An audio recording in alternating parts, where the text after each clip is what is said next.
a normal thing.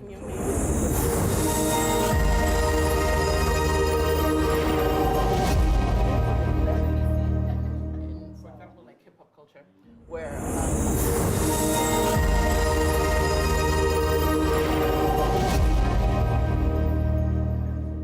Did you hear what she said? I said children are a way to control women. Controlling women. A little bit. Yep. Yeah. Nah, I'm not saying no, it's I the feel whole like you're more thing. objective. I'm not saying it's I'm not objective because I've seen it in my family. exactly. Tell it, Justine. I'm not joking. It's Good evening, good afternoon, good morning. Hello from wherever you are around the world. This is The Big Picture. Big picture, big conversations, and big guests. Now, Abdikadir Mohammed, Senior Counsel, former Member of Parliament, Mandera Central. But the focus of this conversation today is going to be Senior Counsel Martha Karua. LSK President, Faithful Yambo. Especially if you don't have family.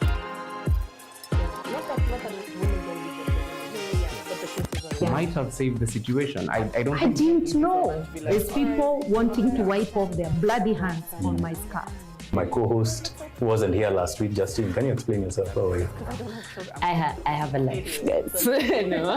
The Grammys will be held in the country. Can you imagine Kendrick at Bomas with me? That would have made my day, you know. And then I have to take a Boda home, and then we fall into like Sakaja's drainages, you know, just like the complete Nairobi experience. Central Kenya is a hotbed of opposition politics now. At the moment. Why? Yes. If you ask me, for absolutely the wrong reasons. For absolutely the wrong reasons. Because Gachagua was fired. there is a deeper question of his popularity to the grassroots level. Yes. Because that's ultimately what wins people elections, right? Thank you. I don't have an opinion about the guy, but like that was hella unconstitutional. Our parliament is unconstitutional. CJ Maraga said this all the time. Like there's so many unconstitutional things that are happening, but this is actually a page. It's ridiculous. I don't know. Shall I say cautious about how I'm going to attack this conversation? Because I think, and last year we were talking about 500 women murdered between 2016 to 2024. What has changed? So yeah, 2024 was actually the worst year on record for femicide. So it looks like violence over time has been normalized. Yeah. And that normalization of violence is leading to more femicide. And that normalization of femicide is leading to more gruesome femicide. The problem that is just refusing to go away, abductions. Government still says they are not abducting people, yet we see in a funeral various leaders in government coming out to say, you know, you can't speak or else things will happen. William Ruto is trying to make Kenya the capital of abductions in East Africa and maybe even in the greater Africa, because I know of no country that has done what Kenya has done. Kind of say, shout out to the State of the Nation address again. You know, sometimes you watch anything in this country and you're like, is that satire? But this guy nailed it. You know, like he did my job for me. It's so easy to get it. Yeah. Nice. Yeah, nice. I know. I'm not joking. I have raised my name. I haven't fired any kids. Like on purpose. What do you mean? I haven't. Are they everywhere? Can you see them? If we're counting our siblings' children, then I have 16. No. I'm born. I'm in a blended family. You're right? I'm in a blended family. That has 2 children? My wife has 2 kids. Oh, that's fair.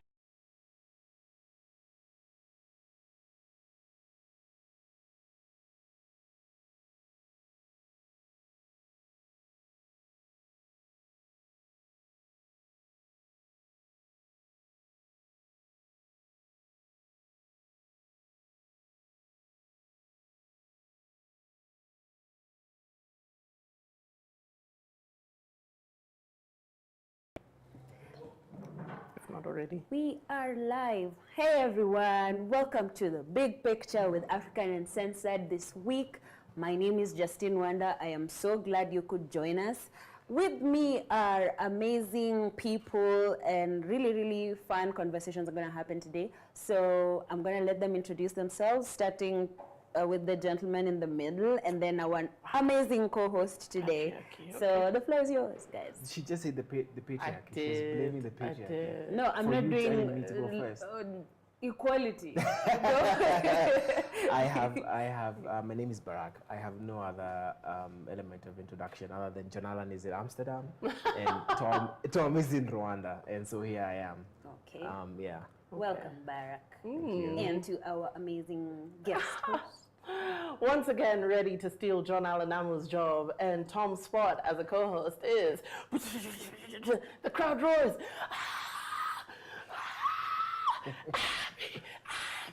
I'm Abigail Arunga, your co-host for today.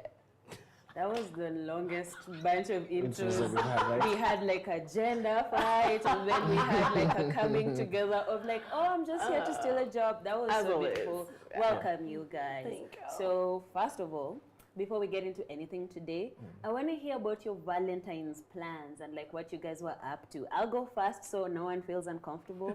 I spent my Valentine's doing important things, like performing at a show where I lost a debate about love, and I was debating on the men's side, and I'm very pained by this thing. Like I'm like, What was your like your debate based on? it was men are better at handling breakups than women. You think so? Yes. Like, it's not about being factual, it's about being funny. And I think I kind of did a good job. Yeah, I laughed. Because, like, yeah, exactly, see? Yeah. I don't know. I think I killed it. What were you guys doing since you're being judgy? For Valentine's Day, I didn't do anything actually. I didn't do anything. I had taken my wife to dinner the week before, but John Allen took his wife to Amsterdam for Valentine's. Oof. So Yes, because like Jan is a serious individual. yeah, very serious. How guy. are you? Wait. Yeah. First of all, shout out to. Is he watching actually? I don't know, Jan, are you watching the stream? Apparently, why the week before? Can I ask? No. Why they take my wife the Yes. a bit before? Because we knew there was going to be kids involved and Yeah. whatever, and so the Saturday was going to be busy, and then my daughter's birthday was on Sunday, so it was just easier. Yeah. Okay, that So I makes took her to sense. dinner That's the week a before, really yeah. solid. Pillow of strength. Yeah, that's like real good Yeah. husband. You know, like that's Yeah. a good strategy. So But Something. But you know what I wish I would have gone for is that Kikuyu love sessions. Yeah, I heard it was really good. Yeah. it was. It was. It was. I did not go. I just said it was so that I could feel included. I absolutely did not go. But yeah, so what were your Valentine's plans? I thought you'd never ask. I had a great Valentine's. My Valentine's this year were the same ones that I've had for the last 2-3 years, which are my girlfriends. We all got flowers. We all got chocolate. We had like a special From who? like tea from each other. My girlfriends give each other gifts. Okay. It's very nice. Actually, I'm the dude in that relationship because I never give anyone anything. But I'm gonna be better next year. And then one of the girls took us out to dinner. Like it was great. Like it was great. We wore red. That was so beautiful for everyone else involved, but you just said you didn't bring anyone gifts? I brought the vibes. That is not a thing. You know what? Accepting people where they are is one of the essential parts of friendship. And I would argue that friendship is a true romance. That is true though. would argue Because that. for my Valentine's, I got a really amazing gift. My best friend, who is literally the best person in the world, got me like a bunch of gifts, and I got her nothing. So Yeah, no, I did not say I'm a Valentine's person, but I did own up to my mistakes. Yeah. Male or female? Female. Oh, okay. I was gonna say, They're just better friends. I'm sorry. I don't think I have male friends who would buy me gifts. Those people are the What do you laziest mean? human beings. I mean, I have male friends who do buy me gifts, and not just for Valentine's. Yeah, it's not for Valentine's because it gets kind of strange. But No, it doesn't. they do care. They do care. Why is Yeah. it strange to give your platonic friend a gift on Valentine's? I don't know. Valentine's is a day of love. Does it only have to be Eros? Why? Not really, but Because it's this kind year of, it's the giving us priority flowers. list is different. For my male friends, it's like it's my girlfriend first. I will find you sometime in the year, which I'm is aligned. kind of fair. Yeah. I'm aligned. Yes. So I love all your Valentine's. Next year we're going for Kikuyu love sessions. Love sessions. Yeah. Yes. I mean, you know, I think Or the highly debatable show. what I don't know about that one. I haven't heard about it. You can tell me about it. Wasn't it her show? Yes, that was it my your show. show? And he Oh, just that like was- stepped on it. Yeah, I saw I was like, It's okay. It's okay. Patriarchy. You see what you must smash No, it. I didn't know. I knew she was performing Yeah. this past weekend, but I didn't know what the title of the show was.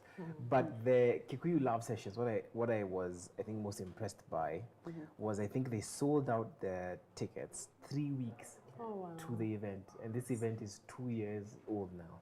I love So, it. I mean, they clearly have something going on there, and they look like they had like I want to say like 1,000 plus guys there. I think we underestimate like cultural events Yeah. and how much celebration of culture is not the same as tribalism. I think people confuse the two a lot of the times. And I want to be able to attend cultural events that are not particularly mine. Yeah. Because I get to see people in their essence, kinda. I get it. So whoever's organizing Kikuyu Love Sessions, see me, I'm propping you up right now. Can I get tickets for next year? But speaking of love, did you guys see the DCI handing out roses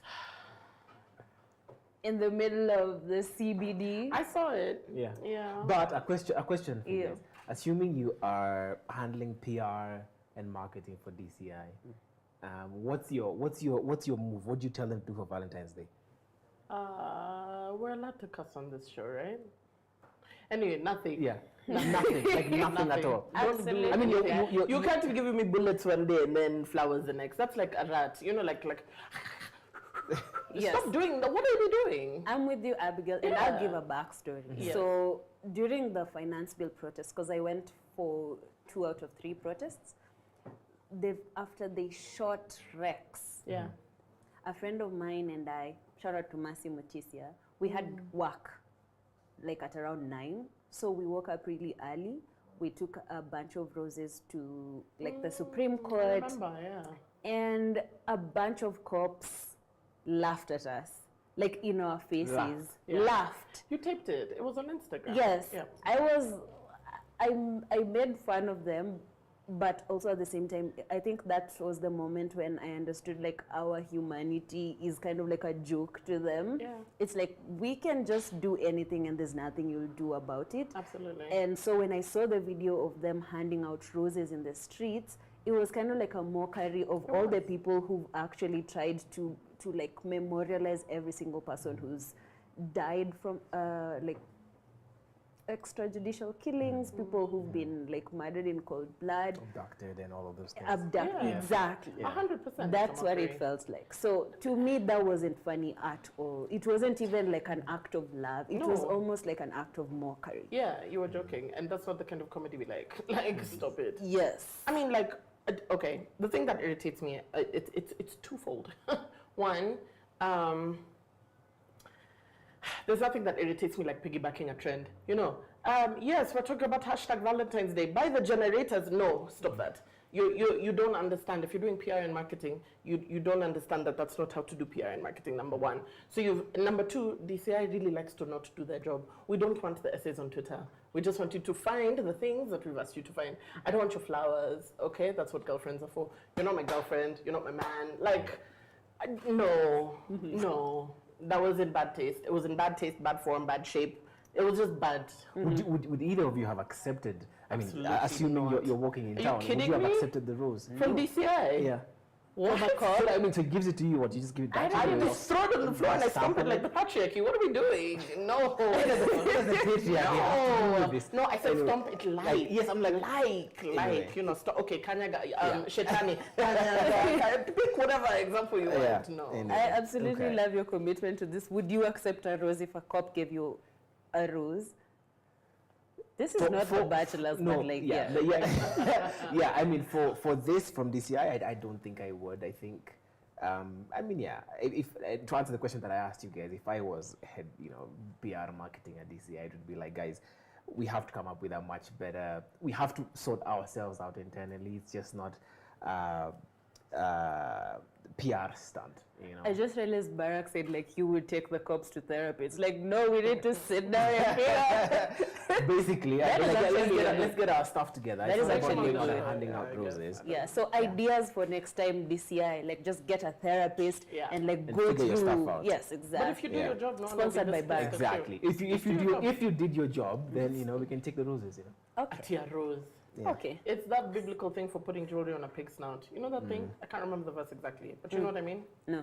Putting new wine in an old wineskin, it's just going to pasuka. Yeah. Putting jewelry in a pig's snout, it's a pig. But only pig. What are we doing? It's like lipstick on a pig. There we go. It's like lipstick on a pig. The Bible says jewelry, I think. Okay. Yeah. Okay, so Kuendangi church? Nimeona kuna.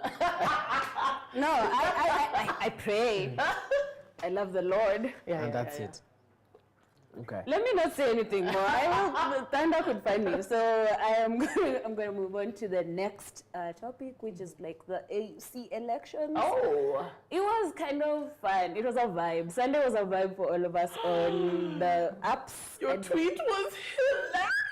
Okay, so before we get into my hilarious tweet, so Kenya's candidate, Raila Odinga, lost to Djibouti's Mahmoud Ali Yusuf, who got 33 votes in the 7th round of the AUC elections. They went 7 rounds. Raila dropped off on the 6th round. And the Madagascar guy, I think, dropped off at the 3rd round, right? His name is Richard Randriamarato. I have actually butchered that name, but I'm so confident in how I said it with just like all the 0 inflections. So Malagasy names are hard. Yeah, so I'm gonna ask, do you guys know the role of the AUC chairperson before we get into the results? Wow. Yes. The role looks like to spend inordinate amounts of money from tax-paying citizens to have a figurehead that makes proclamations that have nothing to do with anything that's going on the ground. That's not the role. That is absolutely not the role. But points for you for trying. Like all of the really people who run from Kenya, that's what they do. Spend inordinate amounts of money, carry 100 people. That's what they do. Yeah, but no, the actual AUC person, not like the people running. Not the people running. The actual, like the person who's actually like the person who gets the job. Then no. And Yeah, we were some haters, but like we needed to know what the AUC chairperson does. Like, Barack, do you know? I mean, we're on the same notes, but I'll let you read them Oh, out. so you guys Like have some notes, together. yeah. You have notes together. Okay, I see what's happening. But It's his job to put you on the document. He failed. So I think I'm going to try and read what the AUC chairperson does. So like apparently there's a Vision 2063 where we want a prosperous Africa based on inclusive growth and sustainable development. We want an integrated continent, politically united and based on the ideals of Pan-Africanism and the vision of Africa's Renaissance. Shout out to Beyonce. And Africa of good governance, democracy, respect for human rights, justice, and the rule of law, LOL. A peaceful and secure Africa, an Africa with a strong cultural identity, common heritage, shared values and ethics, an Africa whose development is people-driven, relying on the potential of African people, especially its women, youth, and caring for children. And lastly, an Africa that's strong, united, and an influential global player and partner. That's what the AUC chair is supposed to do. I think there's, just before I get into your engagement, I'm going to say we're failing at like all of them. That's just like a record. Well, it's been 2063. Yes, it is. Like, how many years are we now?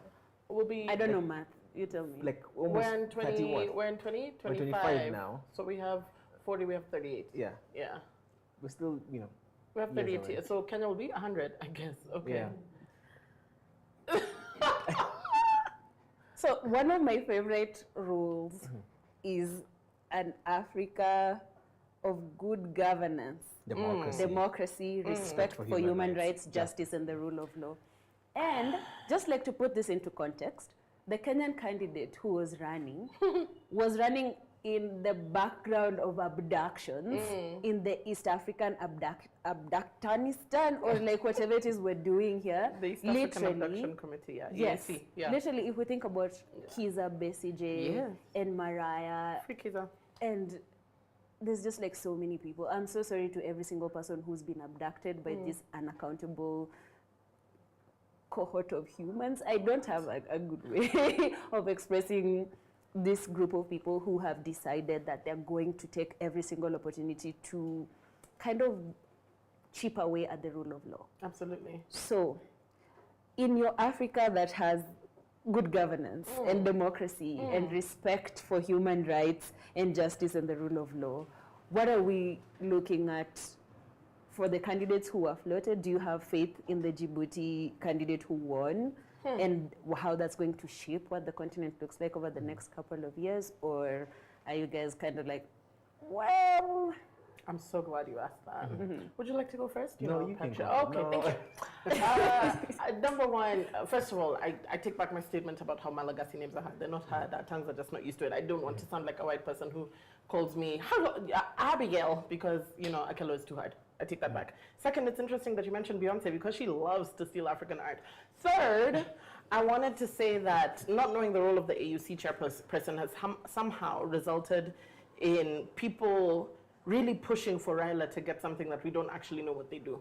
Like, can you say that an AUC chairperson has done anything that you know of to promote democracy? Also, I think that Africans are obsessed with democracy, and we had systems that worked before then. There's some, like, even the founders of democracy, the Greeks are like, this might not work. I don't know why we're so married to it. I think it's a fancy term. I don't think Raila should have gone for that. There's a lot that I don't think Raila should be doing, but I think my family members are watching this, so I'm just going to pin it there. Do I have faith in the Djibouti guy? Does it matter?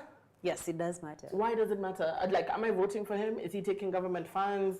Are you going to make a difference in actual democracy and rule of law? From a Kenyan perspective, I think it matters because we contribute about, what, $7.2 million annually to the AU's and we've always done this? budget. Yeah. Yes. So my taxes are going to be taken regardless? Well, I mean, regardless is sort of looking at it from the negative point of view. I am negative about this. Yes. Yeah. The objective would be, I guess it would be possible to try and have a bit more accountability and care because $7.2 million is from the AUC chairperson. No, to African Union as a whole. Haven't we been just about how just as a counter? Yeah. I believe accountability is probably not what we picture in our heads, where the audit reports match the spending, but it's almost like there's some kind of authority that helps with that form of accountability. So for me, the reason Raila lost is because accountably for the continent, he did not have a good background, and the diplomatic ties for Kenya and our neighbors regionally and our neighbors throughout the continent did not feel confident in him representing Africa as a whole on that particular stage. So accountability looked like saying no to this particular candidate so that this does not become the norm. Question, so you feel like he lost because of inter-regional politics as opposed to the spirit of it was a collection of factors. Spirit and the people who died. You're not into the woo-woo where I'm like, there's no way karma cannot hit this man? No, it's a collection of factors. Obviously, it's good to feel like what they did to Gen Z and like young Kenyans in general was a point of correction for the African continent, but also it was just additional factors because you cannot have a background of abductions and not just Kenyans and foreign nationals, shafting all your diplomatic ties to put across a point or like to wield your power in whatever way, like as the EAC chair, because like WSR is the EAC chair. He has a responsibility. Yes, he has a responsibility to this region to do the right thing. And his track record is probably not even existent. But being in a position where the regional politics at play, the Kenyan politics at play, and every single decision made is stopped by someone who's a lot more strategic, a lot more diplomatic, a lot more industrious, that speaks to like a level of accountability that the African continent subconsciously has, even if it's not even if it's not beneficial in the immediate. It kind of gives me hope. Okay. Yes, that's the reason why Raila losing was kind of funny to me. It was almost like an immediate no, because he has allies around the continent. A lot of people have seen him run and fail and run and fail, and everyone is just like, we're going to bash your feet. Like a lot of people stood up against that. Like, we're not just going to reward you from the point of like, we are happy that you're getting this particular seat. It was like, no, this is a bigger stage, you have to act accordingly. And because the people who helped you get here were not serious, we're also not going to give you this serious position. It's interesting that we look at politics with a reward basis. Unfortunately. Like, you've lost for so long, let's give it to you this time, regardless of whether or not. A question for you guys, I guess, on this sort of African Union picture. What's an Africa that you would like to see and experience? And I mean that from like the comfort of your homes and your everyday engagement, what's an Africa you'd like to experience that the African Union can potentially make a difference for you for? The African Union specifically? But I mean, because I'm talking about the Africa as a continent, you know? I'm talking about like separate from this. Okay. You know, like for example, how Brits were affected by Brexit, where they genuinely now had to apply for visas. There are football players who now previously didn't need to get work visas and things like that, and now they need to get, now they have to. You can't just, you know, go to and fro the different countries with ease and pay £10 for a train ticket or whatever. So I'm saying, like for us in the African continent, and within the context of each of you and where you live and how you live, what would you like to see for Africa? Oh, what I would like to see for Africa? Shout out to every single cultural creator on this particular continent. I think Africa as a cultural hub would be so beautiful, because the way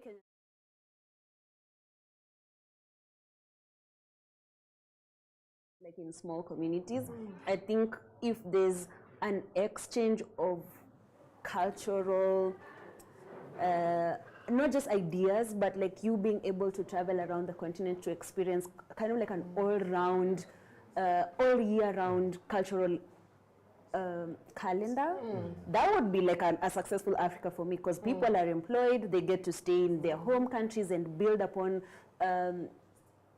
traditions that their ancestors have worked so hard at, or like stuff that they still feel connected to. I think that, to me, that's some kind of success. I love that. And it's built around community. It's built around actual care for not just like the heritage itself, but for what people want to be proud about and what they want to keep seeing. So that, to me, that's a success story.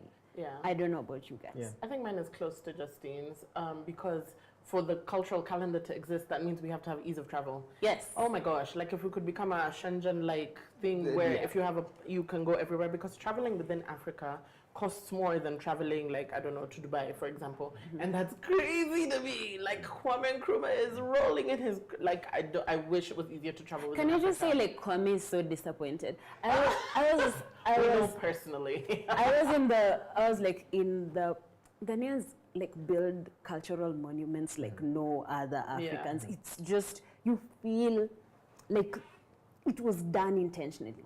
So I was standing at his monument, and this giant statue and like its bronze statues around, and all of them are like rowing forward, and like his whole statue is there, which is kind of ridiculous, but it's like he's pointing forward, and it just feels like he had such a bigger vision for this continent. And then everyone was just like, nah. Like everyone rejected his idea, and we're like, no, we're going to be corrupt. What do you mean going forward? We're going to go around. We're just going to go in circles. Or park. Exactly. It's so ridiculous. Like, Kwame was rowing forward.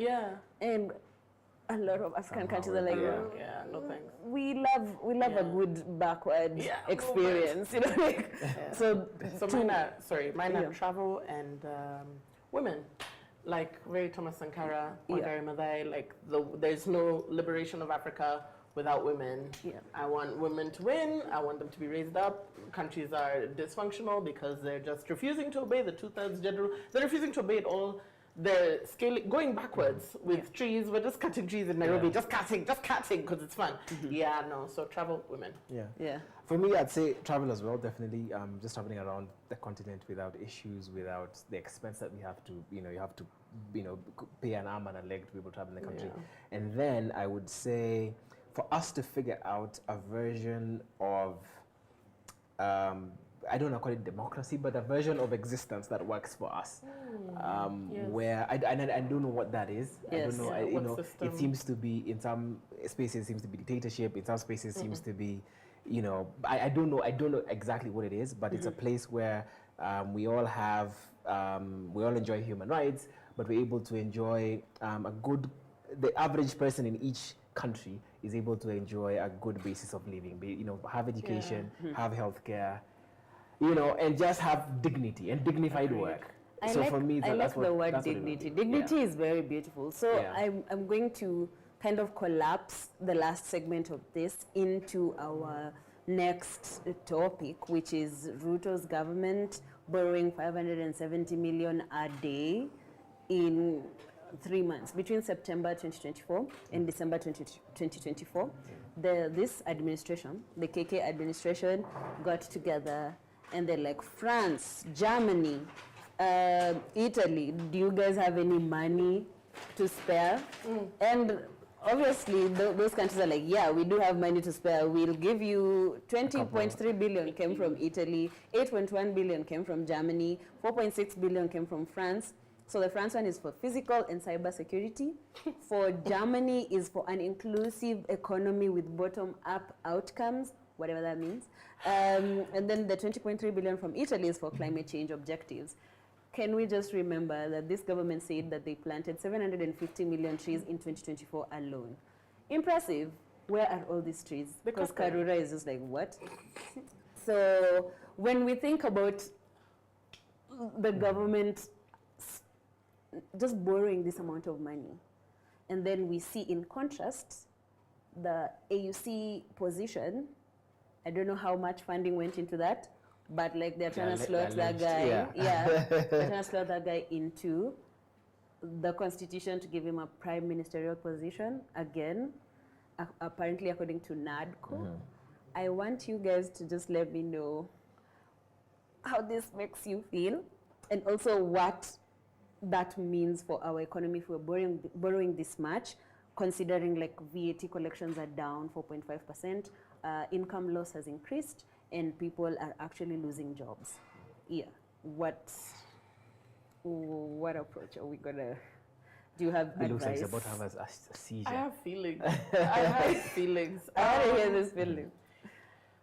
So yeah, VAT collection has gone down, but you know, Kerry is talking about the fact that they've collected, like they've met their targets, right? Like they've taken enough money from everyone. They're about to increase the corporate people. The NSSF is going up, blah blah blah. Like all of this stuff, regardless of the fact that the houses have not been built for, like, so. Kenya has a lot of money, okay? Our problem is not money. Our problem is mismanagement. And we continue to mismanage. And because we continue to mismanage, they feel like they can continue to borrow. And because the first world does not understand the concept of what aid does to a country, where it's actually beneficial to them and not to us, they continue to give us money because our leaders are aligned. They're aligned to all of this nonsense. Even all those things that they took loans for, it sounds like exactly like the jargon for the AU chairperson role. That's what it sounds like. It's just jargon. What do you mean climate change when you're cutting down all of the trees on Wayaki Way? Like it's incomprehensible that we haven't overthrown people. Like I don't know. But you know what I think also? I think artists and freelancers and like a large number of the people who keep going for protests, the activists, the crazies, the whatever, like I feel like that section of people has done so much to protest against this. I'm like, okay guys, I'll lose your jobs. Like, okay, corporate, can you get it together? Because clearly you guys are comfortable. Like, we're the ones who are like, guys, hi, as artists, this is a problem. We have nothing. But like, no one, okay, so let's go to the next, like, when I don't know if we're not angry enough or we feel too helpless to do anything about, I'm not sure what exactly the problem is. But until everyone's paycheck is at zero, we're like not gonna do anything. That's what it feels like. Do you believe until everyone's paycheck is at zero, that's when we'll act? But we were fighting when our paychecks were not at zero. Us guys as artists were fighting when our paychecks were not at zero. Most artists are living invoice to invoice.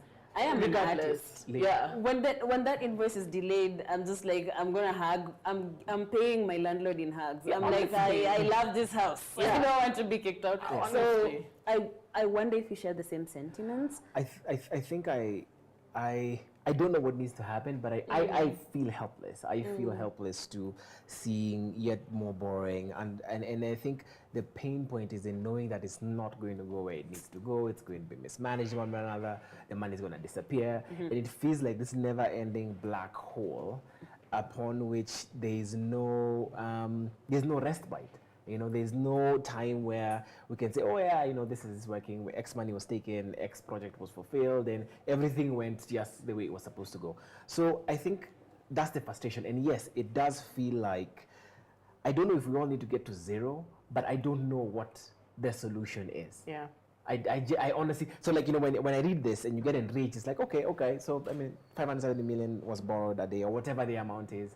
And then, you know, like we move on, and you know, they'll take more money from our paychecks, more money from more taxes. They'll raise the taxes, they'll raise this, they'll raise that, raise fuel, and life will get super expensive. But what option do you have? You have to keep living one way or another now.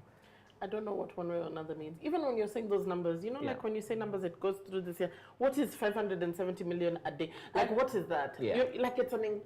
One of the things I'll say, like quantifying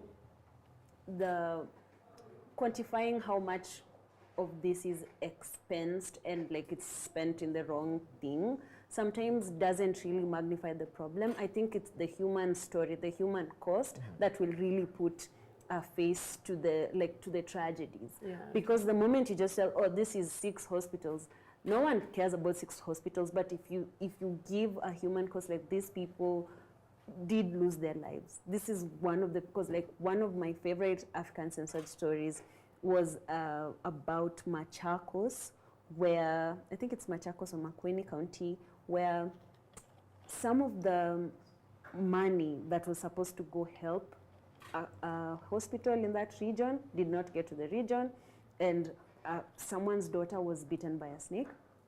There was no antivenom.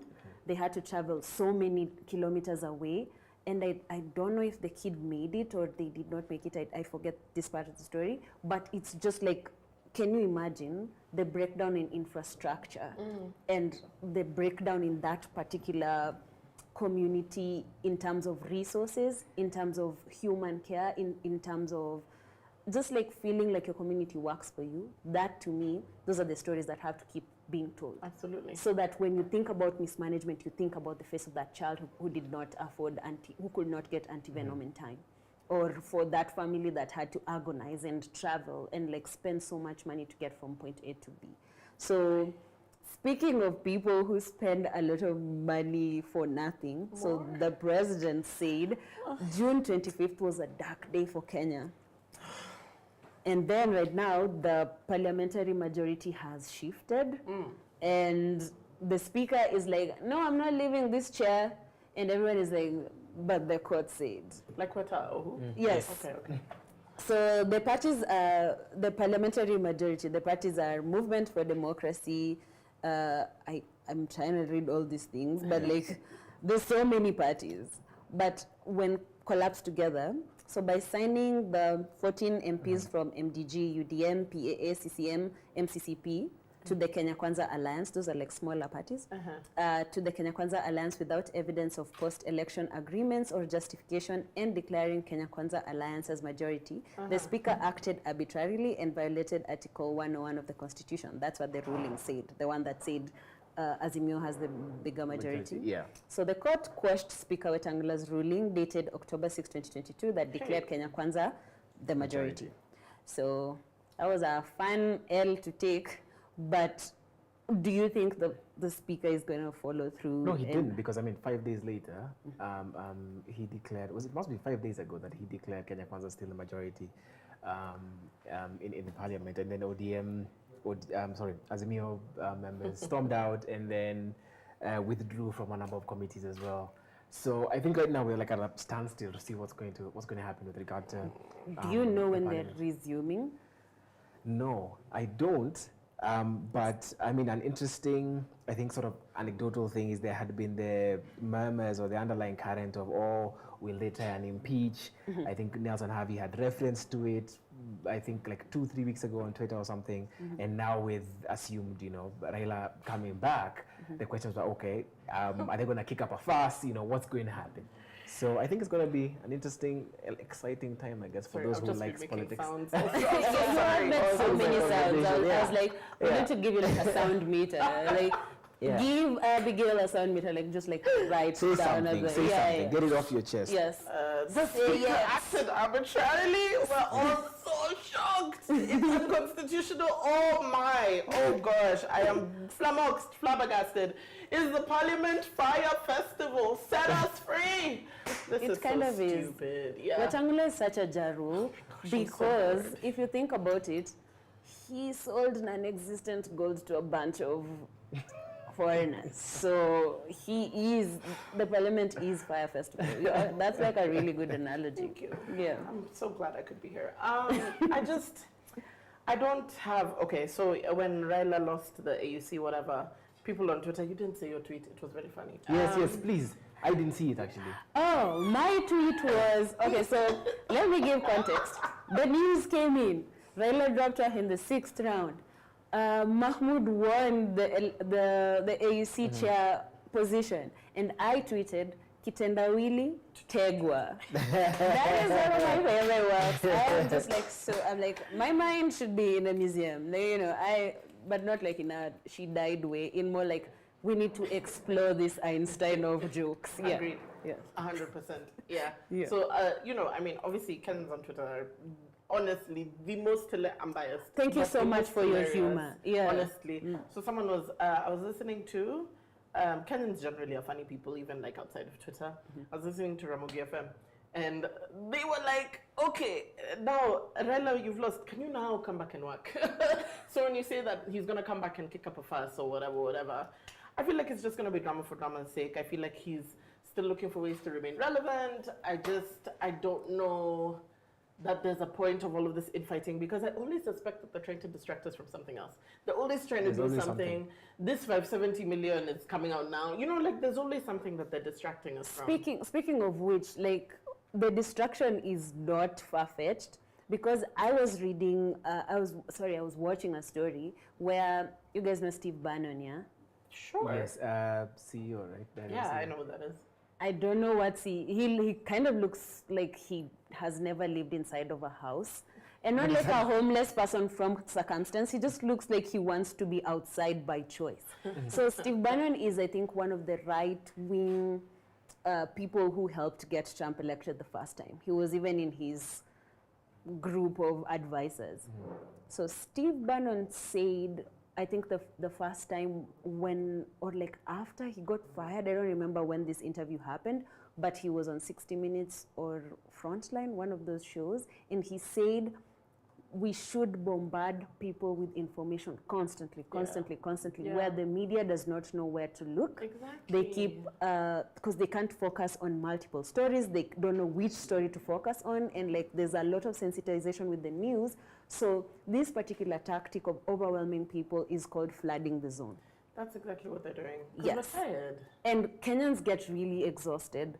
Yeah. We have to fight tribalism, we have to fight wage decreases, we have to fight all these things like in your personal life, in your professional life, if you even come into the professional life. And every single aspect just feels like you're constantly overwhelmed. So with that flooding the zone, so Trump's orders, his executive orders, some of them were halted by judges. So you're just saying stuff. Yeah.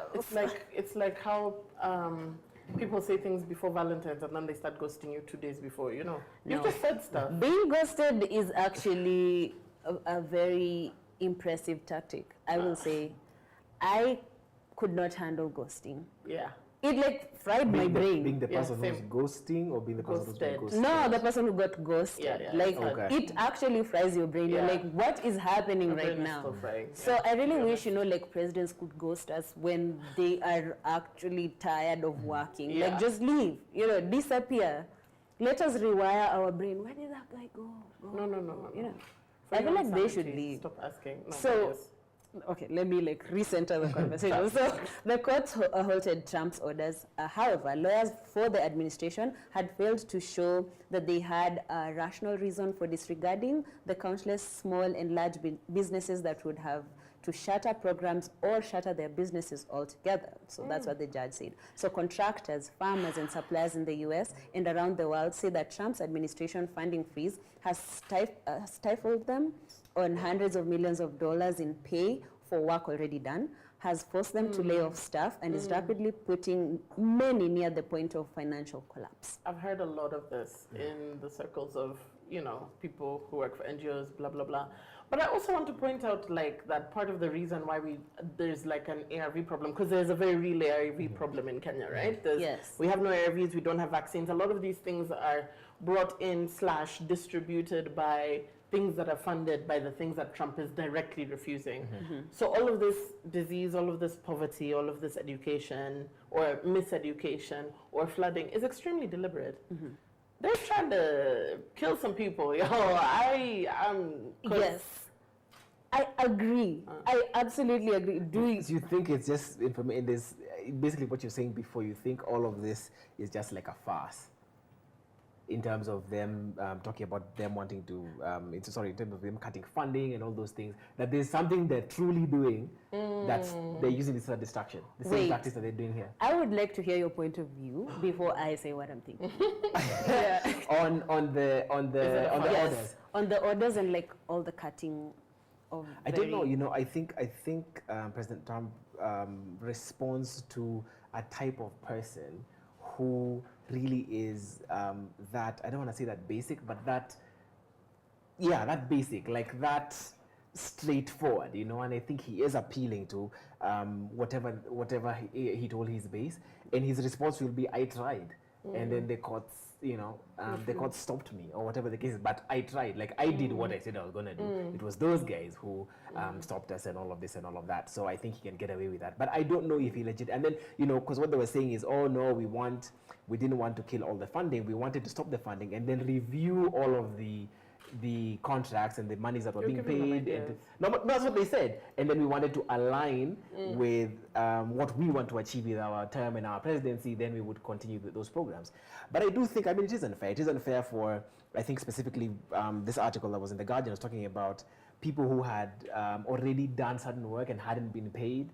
And so we are in debt. You owe me money, and now you've just, you know, the whole office isn't there anymore. There's nobody I can contact. So, I mean, in that case, I do think it was genuinely unfair. There is a discussion that you guys were having last week, though, around NGO, what do you call it? NGO funding and exactly. So, I don't know. I mean, I think there's a whole discussion around aid and how that world functions. And if we come back to the conversation you're having earlier about our 570 million shillings going to quote-unquote projects, and the gaps that those leave that allow for NGOs to exist and thrive and aid. Like, I think it's just a cycle. And if, you know, sometimes it feels like there's someone who's in charge, or there's a couple of people who are in charge, and they're just, you know, like playing around and seeing how everyone else is like running around trying to make things happen. But, you know, like we are in a rigged game almost. It is a rigged game. Yeah. I agree with Abigail that the whole gutting of funds is a deliberate attempt by a lot of the powers that be to kind of slash populations around the world without having to do the work of like saving those people. Because working hard at helping people improve their healthcare, their education, that's work. That's a lot of work. And it needs a lot of resources, it needs a lot of structures in place for that to shift. So one of the things that misinformation and disinformation campaigns do is make you not trust the system at all, at its core. You don't trust the messages that are coming towards you from the media. Even you could argue with your family member because you fundamentally believe there's someone who's out to get me. Absolutely. And because they've muddied the waters, especially with information, most people don't want to take vaccines right now. Most people do not want to go take their kids to school because apparently this system is building a bunch of people who it cannot help. And then that spirals into why would you get a liberal arts degree? Why would you go to school for, I went to school for art and design. I was just like gambling with my life from the beginning. Like, I decided like this is how I go out. It's not a gamble. No. Like in the grand scheme of like being an African child, it really is. That I don't is think African in an African economy. It yes, really is. even African. No. I'm not saying it's a bad thing. I'm saying when you look at it contextually of like what kind of jobs you could likely get from that particular degree, it doesn't fall in place. So if you think about all the defunding and like the misinformation and all this gutting of very important programs, it actually boils down into you are not worthy of the education that you got and we don't have a space for you. So you not having anything, not having success, not having money is a failure of self instead of like an institutional corruption and a failure of the government to think of a way to accommodate you and for society to create a space for you. So over time, because you don't trust the information, you don't have community, there's a lot of individualism. If you're not a corporation, you will not survive.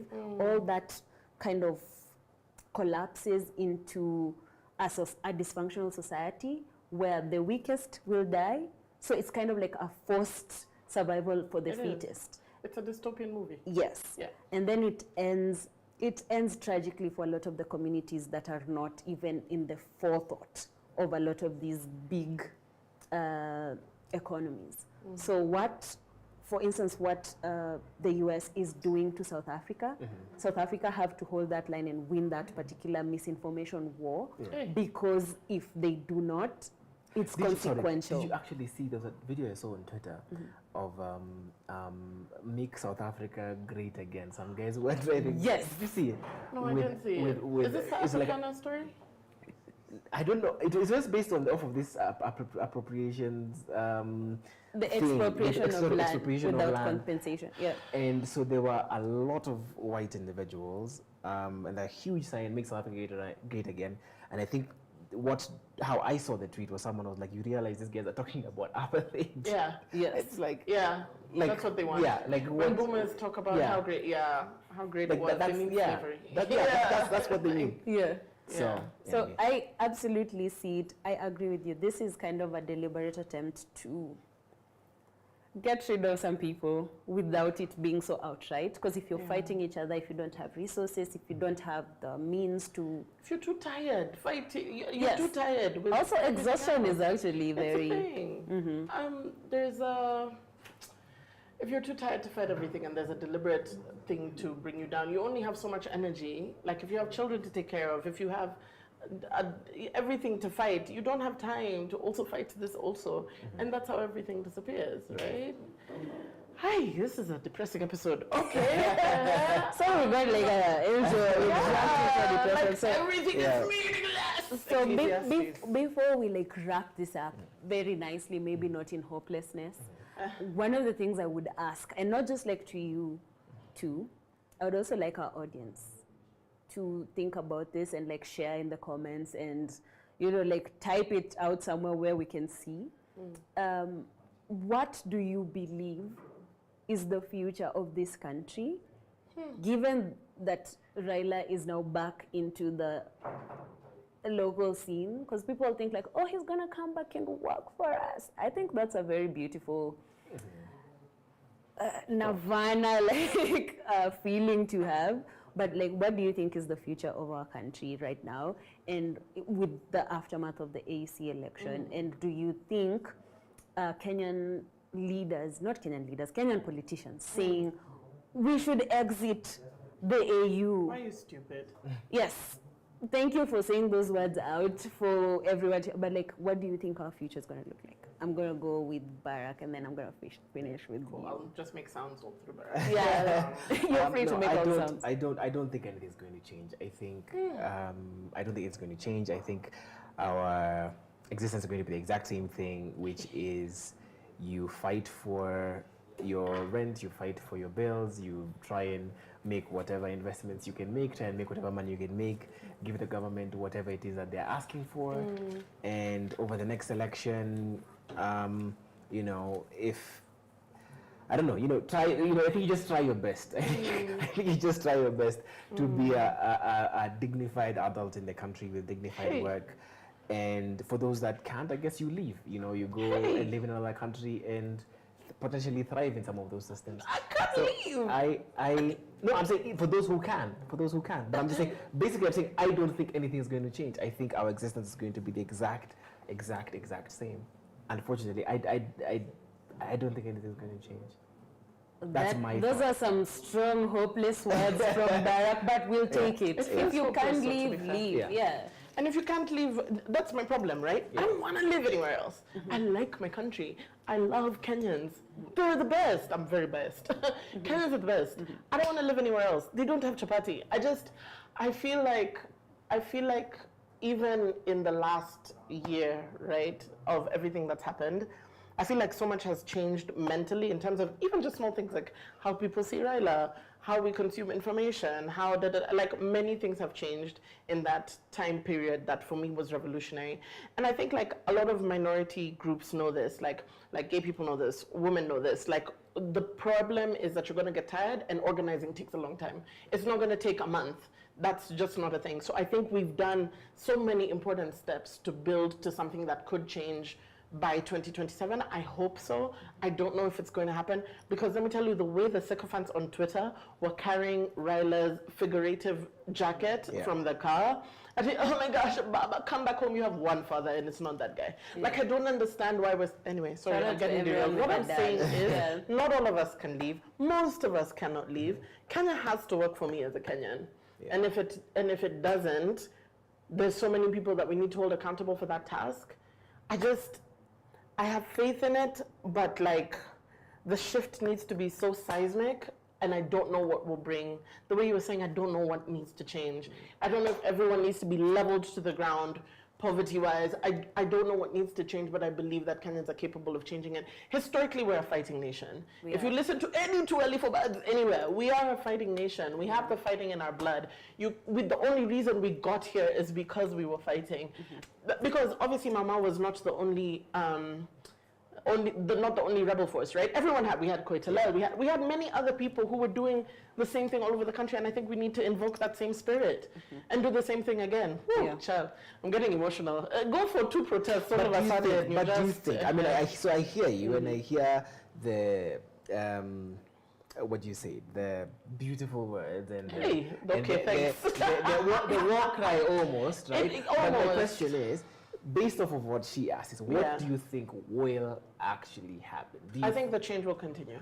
Okay. I think the change will continue, and just because it's incremental and infinitesimal doesn't mean it's non-existent. Yeah. I think we really want quick results because that's kind of the kind of country that we inhabit. Yeah. You pay someone, you get a passport the next day, like we're like that. But that is not what change really is. Mm-hmm. And we have to also acknowledge the small change that has happened. This dude came and fired his whole cabinet, and yes, he reinstated them the next day. No, that was but the fact that he did that, yes. Guys, like, Parliament was stormed. Like, have we forgot?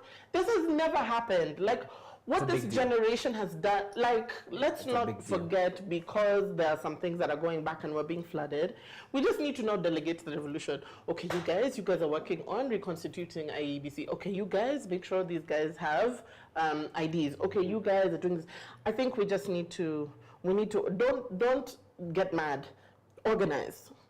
I think I will agree with you on the organize, because I love that it comes from a place of helplessness too, because like Barack has a point. A lot of us feel like we can just walk through it, and that's what the daily requires you to do. But also it's important to build community outside of just the people who you're sharing your 2,000 with.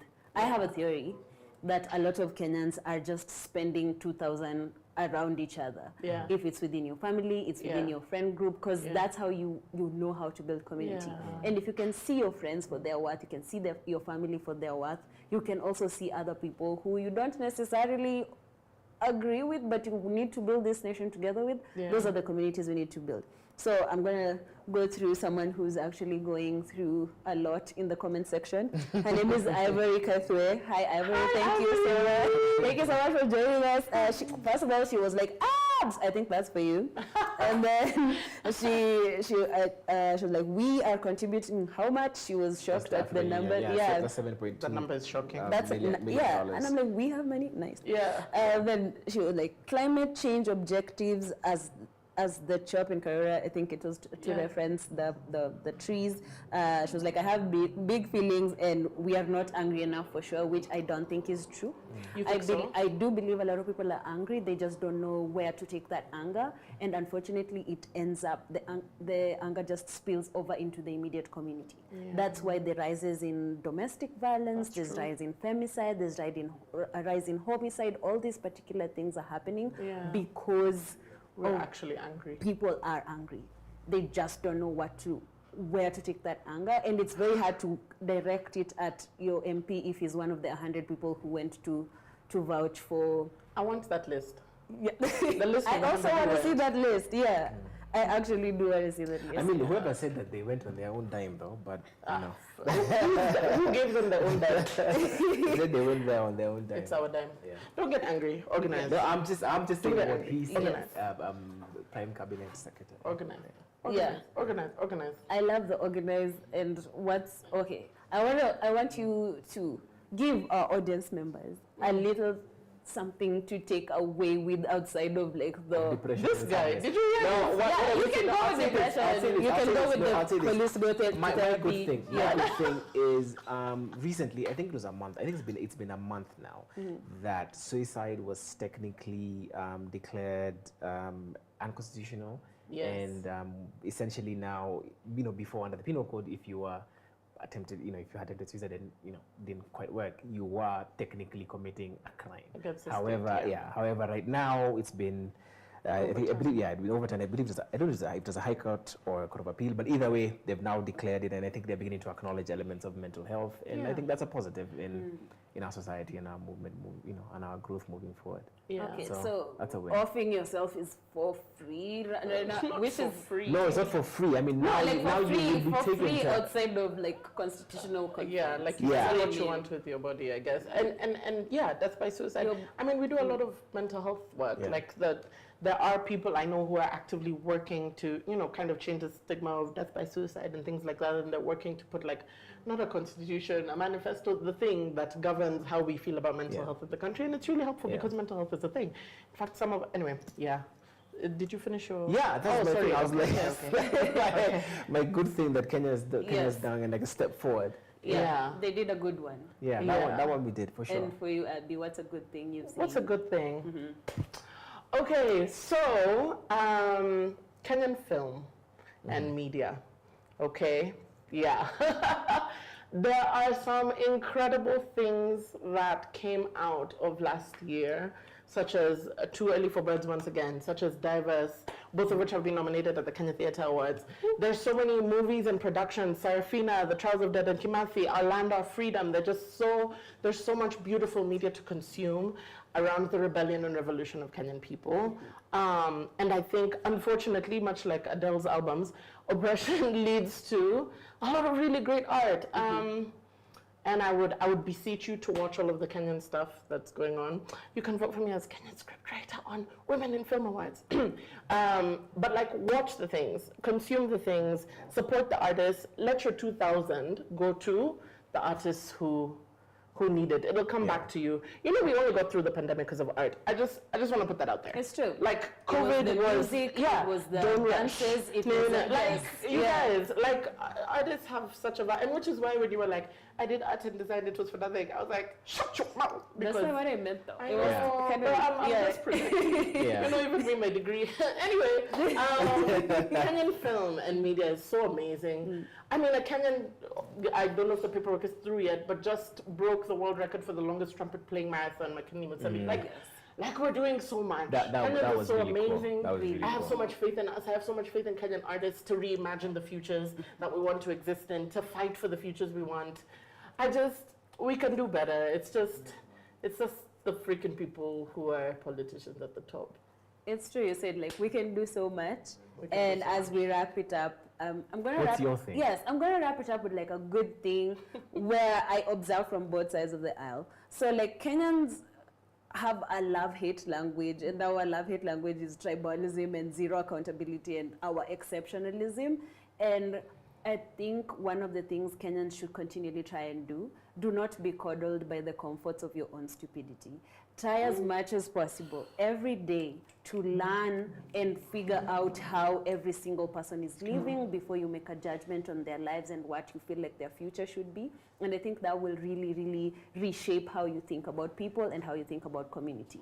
So my thing is, there was a Gazette notice to officially recognize intersex people as gender under the Kenyan law. And as much as most of the comments on Twitter were very ignorant, there's a positive side of things where a video I did a couple of weeks ago, a lot of people have been sharing that. A lot of people from that community have been sharing that. And I want to clarify, it's not different genitalia, it's different sex characteristics. Exactly. Yes, and those are people too. So people might be different from you, but you never know how much they mean in your community, and you should value them always. So that's my take on this week. And so, Shirabra, thank you guys so much for joining us. Yeah, tumemaliza. You have filled in sufficiently. I have a request. Yeah? The last time I was on this show, I requested a sweatshirt for African Sunshine. Now that I'm becoming a part of the team, I have not received it. I don't know who I'm supposed to talk to. So, Yeah. That person has to be on the other side of the I just want on public record. Documentation of rebellion is very important. I've said it. She said it, you had it here. Yeah. So I would like to wrap this up by saying thank you so much to my co-hosts for today, Abigail Arunga and AI Jonala Namu. It was so much fun to have you here today. I was your host, Justine Wanda. We will see you next Monday. Good night. Good night. Not AI.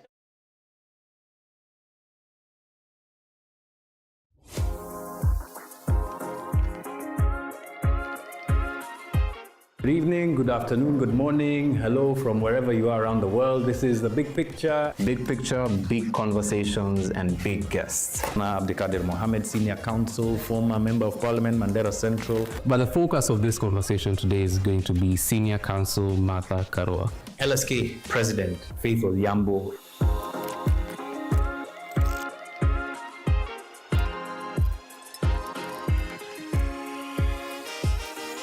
Might have saved the situation. I don't I didn't know. There's people wanting to wipe off their bloody hands on my skirt.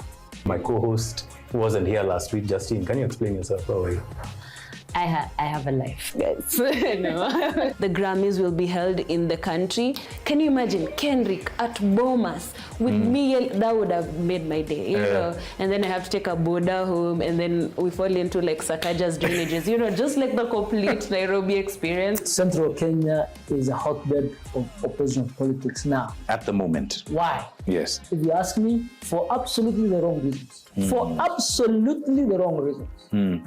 Because Gachagua was fired. I think there's a deeper question of his popularity to the grassroots level. Yes. Because that's ultimately what wins people elections, right? It's huge. I don't have an opinion about the guy, but like that was hella unconstitutional.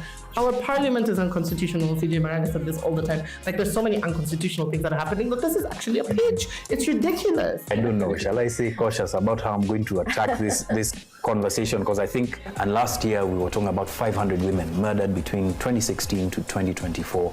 What has changed? So yeah, 2024 was actually the worst year on record for femicide. So it looks like violence over time has been normalized. Yeah. And that normalization of violence is leading to more femicide. And that normalization of femicide is leading to more gruesome femicide. The problem that is just refusing to go away, abductions. Government still says they are not abducting people, yet we see in a funeral various leaders in government coming out to say, you know, you can't speak or else things will happen. William Ruto is trying to make Kenya the capital of abductions in East Africa and maybe even in the greater Africa, because I know of no country that has done what Kenya has done. Kind of say, shout out to the State of the Nation address again.